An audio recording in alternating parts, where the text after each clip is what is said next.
There is a truth that, once you hear it, you will never be able to see this world the same way again. It is not about war, it is not about power. It is about a single moment when an entire empire continued to function perfectly even though its ruler had been dead for a very long time. Imagine this: a vast palace built from marble and gold where light reflects off towering columns. Endless corridors where every footstep echoes like the heartbeat of a mighty kingdom. Outside, armies still march. Orders are still carried out. Massive structures are still being built every single day. And at the center of it all stands a man. He stands there, silent, motionless, leaning on a staff. No one dares to come close. No one dares to ask. No one dares to question. Because this is the man the entire world once bowed to. The one even unseen beings obeyed. The one who could command the wind, and it would carry his armies across unimaginable distances. The one who could speak to animals and turn even the wildest creatures into loyal forces. But what no one knew was, he was no longer alive. No one realized it. No one felt anything unusual. Even the Jinn, beings created from fire, feared by humans, had no idea. They kept working, kept carrying stones weighing tons, kept building structures beyond human imagination. They believed he was still watching them. Time passed. No one knew how long. Day and night blurred into one another in a strange silence. A false sense of stability, almost terrifying. Then something very small began to happen. Not an earthquake, not a rebellion, not a sign from the sky, just a tiny creature, a termite. It began to chew through the staff the man was leaning on. Patiently, silently, no one noticed. But that tiny thing would break the entire illusion. Until one day, the staff could no longer hold, it snapped, and the man's body collapsed. In that moment, it felt like the world stopped. The Jinn froze. Beings who believed they understood what lies beyond humans suddenly faced a truth they could not accept. They had been deceived, not by magic, not by an enemy, but by their own limitations. That man was Prophet Sulaiman, the only king in history granted a power unlike any other. A man who ruled not just over humans but over the unseen world. A name remembered for thousands of years as a symbol of absolute authority. Yet his death came so quietly that no one noticed. No sign, no warning, no grand moment. Just a still body and a staff slowly eaten away over time. And when the truth was revealed, a question emerged. If even the Jinn did not know the unseen, then who in this world truly understands what is happening? But what makes this story even more unsettling is not the death of a king. It is what disappeared right after. Something that, if it still existed, could change the entire order of the world. Something small yet powerful enough to be sought by humanity for thousands of years. A ring. No one saw it fall. No one knew when it vanished. No trace, no witness, as if it had never existed. But those who understand the story know it was no ordinary object. It once belonged to a man who could command the wind, control the Jinn, and make nature itself obey. And if one day it were to return, who would hold it? And what would they do with that power? Welcome to Prophetic History Explained. If you want to explore mysteries history never fully tells, stories that can change how you see the world, subscribe now so you do not miss what comes next. Because what you are about to hear is not just a story, it is a warning. After the greatest king the world had ever known disappeared, it was not just his power that vanished. Not just an era that ended, something else, quieter but far more dangerous, disappeared as well. No one spoke about it at first. No one dared to mention it. But those who understood could feel a void. Something had left this world, leaving behind an imbalance no one could explain. It was not a weapon, not a treasure, not a buried secret. It was the ring, small enough to fit in the palm of a hand, yet once the center of a power beyond human imagination. An object that, in the right hands, could make both the seen and unseen worlds submit. But what made this ring different was that it never truly belonged to humans. It was not something to own. It was something granted, and it could be taken away. After the death of Prophet Sulaiman, the ring was not passed on. There was no successor who received it, no ceremony, no sign it continued to exist in the human world. It simply disappeared. That disappearance did not cause immediate shock, no chaos, no massive search. But over time, as stories spread, the ring became the center of an obsession. People began to wonder, what truly created his power? Was it him or what he held? That question became the beginning of a mistake that lasted for centuries. Because when people do not understand power, they begin to attach it to objects. Stories were created. Theories spread. Some believed the ring held ancient magic. Others thought it was a key to unseen realms. Some even believed anyone who possessed it could rule the world. And from there a silent search began. Not everyone joined, not everyone knew. But in the shadows of history there were always groups, individuals, people drawn to the idea of absolute power, constantly searching for traces of the ring. They dug through ruins, deciphered forgotten scripts, revisited myths believing the ring still existed somewhere. But the more they searched, the further they moved from the truth. Because the ring was never the source of power. It was only a means. True power always comes from Allah. That is what very few understand. And because they do not understand, humanity falls into a dangerous cycle. They stop seeking truth. They seek power. They stop turning toward faith. They turn toward control. They stop trying to understand the world. They try to dominate it. The ring, once a symbol of divine trust, becomes a symbol of ambition. And that is when everything begins to go wrong. Some believed that if they could recreate the ring, they could recreate Sulaiman's power. Some studied ancient symbols, trying to rediscover what they called the greatest name once inscribed on it. Others went further, attempting to communicate with unseen forces. But they failed to understand one simple truth. Sulaiman was not powerful because of the ring. The ring had value because Sulaiman was chosen by Allah. That difference is the line between truth and illusion. And when that line disappears, humanity walks a path that it cannot control. New stories began to appear. Legends of a ring of power that could rule everything. Told across cultures, across time, always with the same core idea. A small object that could change the world. But what those stories never tell is the cost of power. And what they ignore is its true source. Even today, the question remains. Did the ring truly disappear, or is it waiting? Did it leave the human world, or is it hidden somewhere no one has found? And if one day it returns, will the one who holds it understand what others did not? Or will history repeat itself? To understand why something as small as a ring could become the center of such massive stories, we must go back to a time when the world was not like today. A time when the boundary between heaven and earth was not completely separated. A time when what humans received was not just life, but signs. When Prophet Adam was sent to earth, it was not just the beginning of humanity. It was a transition from a perfect world to a world of tests. But he did not come empty-handed. Something came with him, not for display, not for free use, but as a reminder.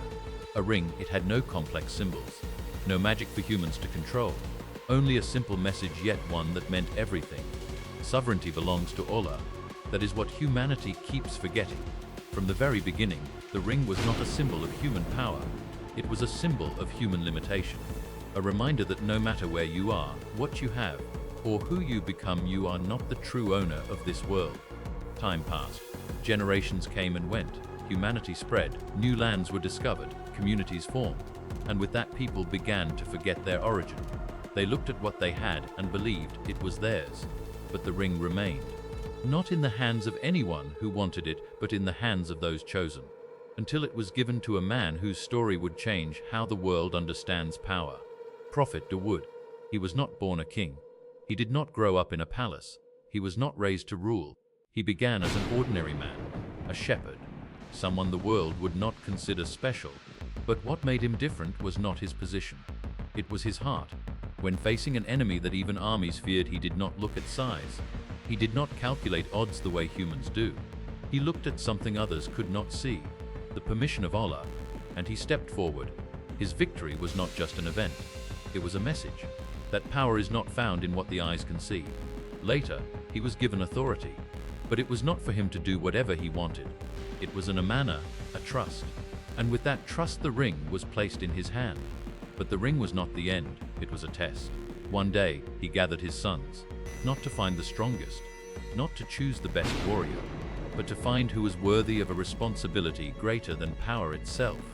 He asked questions, not about strategy, not about land, but about the deepest nature of a human being. What is the most beautiful thing? What is the worst thing? What is the thing that can change everything? Answers came. Different perspectives, different thoughts, but all stayed on the surface. Only one went to the core. Prophet Sulaiman. When he said the heart, it was not just an answer. It was understanding. that every action, every decision, every path begins within. If the heart is right, everything follows. If the heart is wrong, no amount of power can fix it. But the test was not over. Another sign appeared. Staffs were placed in a room. No one touched them. No one interfered. And when the door was opened, only one had blossomed. No explanation needed. No debate. It was a sign. And from that moment the choice was clear. The ring was passed on. Not because Sulaiman was the youngest. Not because he was the smartest. But because he understood something many older than him did not. Power does not begin from the outside. It begins from the heart. But what few realize is that from the moment the ring was given, a door also opened. A door to a time when the world would never be the same again. A time when what humans once thought impossible would become reality. And a time when humanity would face a question it could not avoid. If you were given power, what would you do with it? When the ring was placed in the hand of Prophet Sulaiman, it was not the beginning of power, it was the beginning of a prayer. He did not ask for gold, not for armies, not for wealth. He looked to the sky and said something no one had ever dared to say before. Grant me a kingdom that no one after me will ever have. It was not ambition, it was purpose. And that prayer was accepted. But what he was given was unlike any power humans had ever known. It did not begin with war. It began with the submission of the unseen. One morning, as he stood overlooking his domain, the space around him began to shift. Not through sound, but through sensation. Movements in the air, invisible waves. Then shapes appeared, unclear, unstable, yet carrying a presence that could terrify anyone. They were the Jinn, beings who once lived freely. No one controlled them, no one commanded them. But in that moment, everything stopped. Not out of fear of a human, but because the command of Allah was being carried through a human. Sulaiman did not shout. He did not need to prove anything. He simply spoke and everything changed. From then on, a new order was established. The strongest Jinn became workers. Proud Ifrit bowed and took assignments. Creatures once chaotic began to build. Structures rose, not over years, not over generations. Almost instantly, massive stones lifted as if weightless. Molten metal shaped with impossible precision. Palaces, pools, structures beyond imagination appeared as if they had always been there. But his power did not stop there. The wind became his means of travel, not a gentle breeze, not natural air, but a force capable of carrying entire armies across distances that would normally take months. Armies moved without touching the ground, journeys no one could match. Then came the creatures humans thought could never be controlled. Animals. No longer wild, no longer separate. Under Sulaiman, they became part of a system, an army. Imagine a battlefield where the front line is not soldiers but lions, eagles and beasts that strike fear instantly. Behind them are warriors, and above a network of scouts no one can see. Birds fly out and return with information from distant lands. No secret can remain hidden. It was not just an army, it was a perfect system. And yet, among all that power there was a story that changed not just a kingdom, but an entire people. The story of Queen Bilqis. She was not weak. She ruled a wealthy, stable kingdom. She did not need saving. She did not need guidance. But she had a belief, a mistaken one. When news of her reached Sulaiman, he did not send an army. He did not threaten. He sent an invitation. Simple yet carrying a truth she had never faced. Her first response was caution, not fear, not surrender. She chose to test. But when her people arrived, they saw something beyond understanding. An army unlike any other, power not based on weapons, control beyond logic.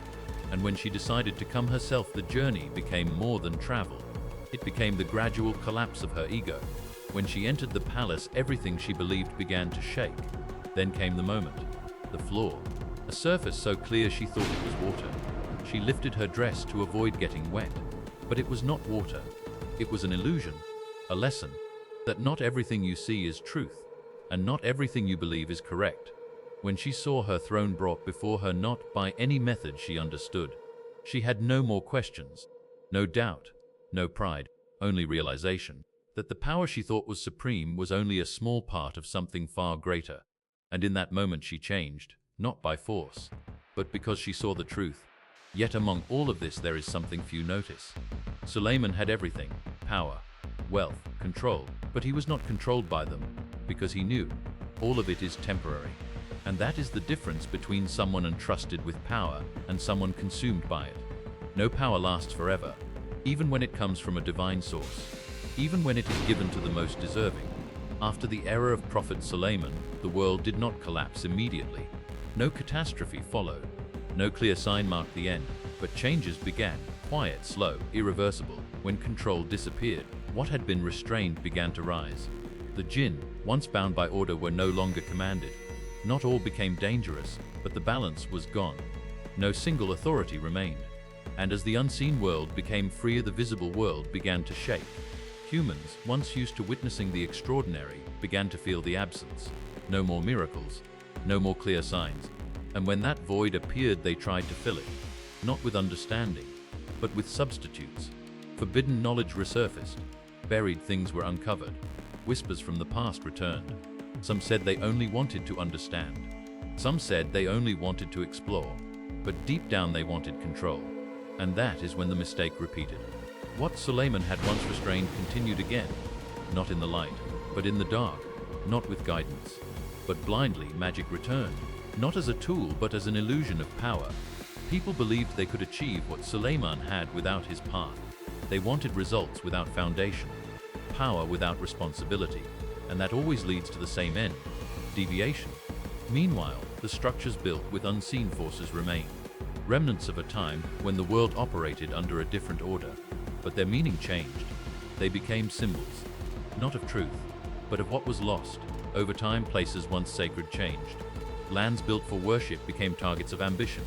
Conflict rose, destruction followed. Order was replaced by chaos, and through generations one thing remained. The ring was never found, no trace, no proof. No one could confirm if it was destroyed or still exists. But its absence made it even more powerful in human minds. Because what cannot be found becomes what everyone wants. Stories spread further, across cultures, across centuries, across belief systems. Everywhere the ring was told differently, but the core stayed the same. A small object that could change the world. And that is the most dangerous part. Not because the ring has power, but because people believe it does. That belief drives the search, drives people deeper into what they do not understand, leads them down paths they cannot control. But there is a truth few stop to consider. If the ring truly exists, and if it truly has power, why did it disappear? And if it disappeared, was that a loss or a protection? Because not all power should remain, not all abilities should be passed on. Some things exist only for a specific time, for a specific purpose. And when that purpose ends, they must leave. Not because they are weak, but because humans are no longer capable of carrying them. And that may be why the ring was never found. But the story does not end there. Because in every era there are those who believe they could be the one to find it, to control it, to possess it. And if one day that happens, the question will not be whether the ring is real, but who the one holding it will become. The deepest lesson is simple. Power itself is not dangerous. What is dangerous is how humans perceive it. When people forget that everything is a trust, they begin to believe they are the owners. And from that moment, they stray. Not because they are weak, but because they misunderstand. In today's life, you do not need a ring to control the world. Everyone already has their own form of power. Decisions, choices, daily actions. How you treat others, how you control your emotions, how you stand against temptation, all of these are forms of power. And just like in this story, what matters is not how much you have, but how you use it. Start with the heart. Examine your intentions before every action. Remember that what you have today can disappear tomorrow.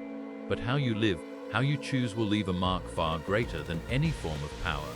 If you want to continue exploring stories like this, hidden lessons behind history, and truths rarely told, join Prophetic History, explained to discover more meaningful insights about religion, history, and perspectives that can change how you see the world.